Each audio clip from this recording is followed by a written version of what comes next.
जय हिंद साथियों। अगर आपका भी सपना है देश के सबसे प्रतिष्ठित संस्थान भारतीय अंतरिक्ष अनुसंधान संगठन यानी इसरो में काम करने का, तो आपका यह इंतज़ार अब ख़त्म हो चुका है।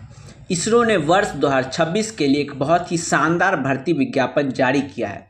आज के इस वीडियो में हम इसरो की इस नई भर्ती की हर एक बात को बिल्कुल आसान भाषा में डिकोड करने वाले हैं।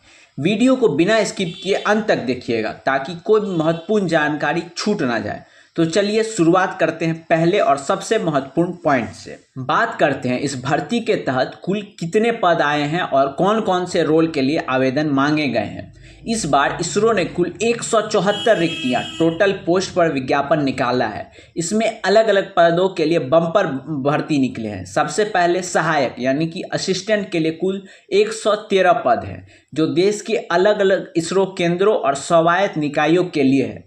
दूसरा, जूनियर पर्सनल असिस्टेंट जेपीए के लिए 50 पद शामिल हैं। तीसरा, बेंगलुरु के लिए यूडीसी के 3 पद और स्टेनोग्राफर के 10 पद रखे गए हैं।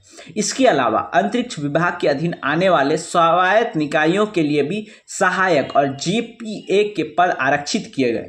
यानी अगर आपकी योग्यता मैच करती है तो आपके पास सिलेक्शन का बेहतरीन मौका है। अब बढ़ते हैं दूसरे पॉइंट की तरफ, वो है महत्वपूर्ण तिथियां। तारीखों को लेकर बिल्कुल भी लापरवाही मत कीजिएगा, क्योंकि इसरो समय सीमा को लेकर बेहद सख्त रहता है। इस भर्ती के लिए ऑनलाइन रजिस्ट्रेशन 27 जुलाई 2026 की सुबह 10 बजे से शुरू हो चुके हैं।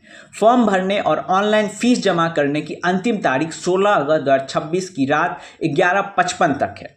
अंतिम तारीख का इंतजार बिल्कुल मत कीजिएगा। वेबसाइट पर लोड बढ़ने से पहले अपना फॉर्म सबमिट करें। पॉइंट नंबर 3 है आवेदन शुल्क, और इसको लेकर एक बहुत ही काम की बात है, आपको ध्यान से सुननी है।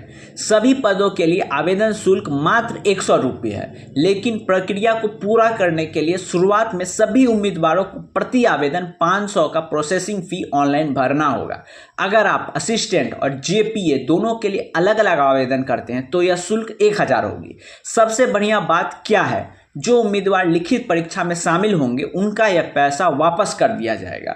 महिला, एससी, एसटी, पीडब्ल्यूबीडी और भूतपूर्व सैनिकों का पूरा 500 का प्रसंस्करण शुल्क वापस आ जाएगा, और वही अन्य सभी उम्मीदवारों के मामले में 100 रुपये का आवेदन शुल्क काटकर बाकी की राशि रिफंड कर दी जाएगी। बस शर्त यही है कि आपको लिखित परीक्षा में शामिल होना अनिवार्य है। अब आते हैं चौथे और सबसे मोटिवेटिंग पॉइंट पर, यानी आपकी सैलरी और मिलने वाले भत्ते। इसरो जैसी संस्था में नौकरी मिलने का मतलब है एक शानदार और सिक्योर करियर। आपका चयन होने पर आपको वेतन मैट्रिक्स के लेवल 4 में रखा जाएगा, जहां आपकी शुरुआती मूल वेतन बेसिक पे 25,500 प्रति माह होगी। इसके अलावा सरकार के नियमों के अनुसार आपको महंगाई भत्ता, मकान किराया भत्ता और परिवहन भत्ता अलग से मिलेगा। साथ ही साथ एनपीएस न्यू पेंशन स्कीम, खुद और परिवार के लिए एक बेहतरीन चिकित्सा सुविधाएं, रियायती दरों पर कैंटीन और लीव ट्रैवल कंसेशन जैसी तमाम सुविधाएं केंद्रीय कर्मचारियों के मानकों के अनुसार मिलती है। एजुकेशनल क्वालिफिकेशन, ध्यान से सुनिएगा। इस फॉर्म को भरने के लिए आपके पास क्या डिग्री होनी चाहिए? असिस्टेंट, यूडीसी और स्वायत्त निकायों के पदों के लिए आपके पास किसी भी मान्यता प्राप्त विश्वविद्यालय से ग्रेजुएशन की डिग्री होनी चाहिए। साथ ही ग्रेजुएशन में कम से कम 60% मार्क्स या 10 पॉइंट स्केल पर 6.32 सीजीपीए होना अनिवार्य है। इसके अलावा कंप्यूटर पर काम करने की बेसिक जानकारी, प्रोफिशिएंसी इन कंप्यूटर होनी चाहिए। जेपीए और स्टेनोग्राफर के लिए आपके पास न्यूनतम 60% अंकों के साथ ग्रेजुएशन होना चाहिए, या फिर कॉमर्शियल सेक्रेटरियल प्रैक्टिस में डिप्लोमा होना चाहिए। साथ ही अंग्रेजी शॉर्ट हैंड या स्टेनोग्राफी में कम से कम 60 शब्द प्रति मिनट की स्पीड और कंप्यूटर की जानकारी होनी चाहिए। डिप्लोमा वाले मामले में 1 साल का अनुभव या उससे जरूरी नियम लागू हैं। आगे बढ़ते हैं पॉइंट नंबर 6 पर, आयु सीमा। आपकी उम्र की गणना 16 अगस्त 2026 को आधार बनाकर की जाएगी। अगर आप सामान्य, जनरल, यूआर या ईडब्ल्यूएस श्रेणी से हैं तो आपकी अधिकतम उम्र 28 वर्ष होनी चाहिए, यानी आपका जन्म 17 अगस्त 1998 या उसके बाद का होना चाहिए। ओबीसी उम्मीदवारों के लिए ऊपरी आयु उम्र 31 वर्ष है। वही एससी एसटी उम्मीदवारों के लिए यह सीमा 33 वर्ष रखी गई है। इसके अलावा सरकारी नियमों के मुताबिक भूतपूर्व सैनिकों, महिलाओं और अन्य पात्र सैनिकों के नियमानुसार आयु में विशेष छूट दी जाएगी। पॉइंट नंबर 7 बहुत तकनीकी और ज़रूरी है, यानी ऑनलाइन फॉर्म भरने वक्त कौन कौन से दस्तावेज यानी कि डॉक्यूमेंट्स अपलोड करने हैं।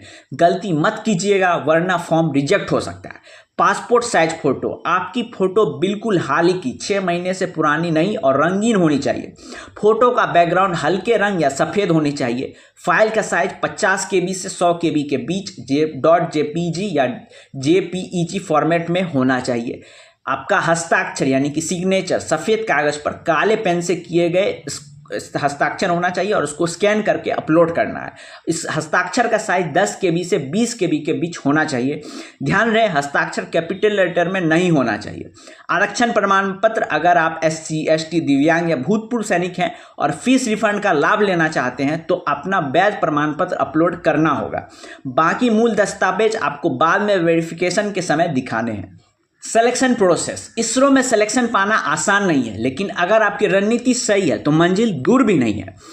चरण 1 लिखित परीक्षा, रिटन टेस्ट, जो कि CBT मोड में होगा। सबसे पहले आपकी एक ऑब्जेक्टिव टाइप लिखित परीक्षा होगी जो देश के 38 अलग अलग शहरों में आयोजित की जाएगी।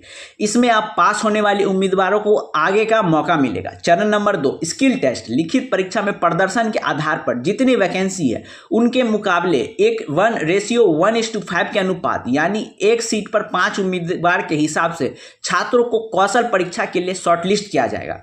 कौशल परीक्षा में असिस्टेंट और UDC के लिए कंप्यूटर साक्षरता परीक्षा कंप्यूटर लिटरेसी टेस्ट होगी, जबकि JPA और स्टेनो के लिए कंप्यूटर स्टेनो के साथ साथ स्टेनोग्राफी टेस्ट भी ली जाएगी। फाइनल सिलेक्शन, सबसे खास बात है कि फाइनल मेरिट लिस्ट केवल और केवल लिखित परीक्षा में प्राप्त अंकों के आधार पर ही बनेगी, बशर्ते आपने कौशल परीक्षा पास कर ली हो। अब आते हैं सबसे अहम पॉइंट पर, परीक्षा पैटर्न और सिलेबस। परीक्षा कुल 150 मिनट यानी कि 2.5 घंटे की होगी, जिसमें आपको मल्टीपल चॉइस यानी कि ऑब्जेक्टिव सवाल पूछे जाएंगे। ध्यान रखिएगा इसमें निगेटिव मार्किंग भी है, यानी हर सही उत्तर के लिए आपके पास +1 नंबर मिलेगा और हर गलत उत्तर पर 0.25 मार्क्स काट लिए जाएंगे। सहायक और UDC के लिए पेपर में कुल 4 भाग होंगे, जनरल इंग्लिश, क्वांटिटेटिव गणित, जनरल इंटेलिजेंस और रीजनिंग और सामान्य GK। हर सेक्शन में 50-50 यानी कुल 200 प्रश्न सवाल पूछे जाएंगे। JPA और स्टेनो के लिए अंग्रेजी भाषा और बोध इंग्लिश लैंग्वेज के 100 प्रश्न होंगे, जबकि रीजनिंग के 50 और क्वांटिटेटिव एप्टीट्यूड व सामान्य ज्ञान को मिलाकर 50 प्रश्न पूछे जाएंगे। सिलेबस में बेसिक लेवल से लेकर स्टैंडर्ड कॉम्पिटिटिव एग्जाम का स्तर रहता है, इसलिए अपनी तैयारी अभी से मजबूत कर लीजिए। अंतिम और बेहद जरूरी निर्देश, फॉर्म भरते समय अपनी डिटेल्स बिल्कुल सही भरें। अगर कोई गलती पाई गई तो आपका कैंडिडेचर रद्द किया जा सकता है। ऑनलाइन आवेदन और फीस जमा करने की अंतिम तारीख 16 अगस्त 2026 रात के 11:55 तक है। अंतिम समय की तकनीकी समस्याओं से बचने के लिए समय रहते अपना फॉर्म सबमिट कर दें। किसी भी फर्जी कॉल या झांसे में बिल्कुल ना आए। इसरो में चयन केवल व केवल आपकी मेहनत व मेरिट के दम पर ही होता है। तो दोस्तों, यह थी इसरो 2026 भर्ती की पूरी कुंडली, एलिजिबिलिटी से लेकर सिलेक्शन प्रोसेस तक की पूरी जानकारी। रॉकेट आसमान की ऊंचाइयों को तभी छूता है जब उसकी नींव बहुत मजबूत होती है। ठीक वैसे ही आपके सरकारी नौकरी के सपने की नींव आपके आज की मेहनत से मजबूत होगी। अब वक्त आ गया है बिना एक भी दिन गवाए अपनी तैयारी में पूरी ताकत झोंक देने का। अगर आपके मन में इस भर्ती से जुड़ी कोई भी सवाल या संशय है तो नीचे कमेंट बॉक्स में बेझिझक पूछिए। वीडियो पसंद आया हो तो लाइक करें, अपने साथियों के साथ शेयर करें और चैनल को सब्सक्राइब करना बिल्कुल ना भूलें। मिलते हैं किसी नए अपडेट के साथ, तब तक के लिए अपनी तैयारी जारी रखिए। जय हिंद, जय भारत।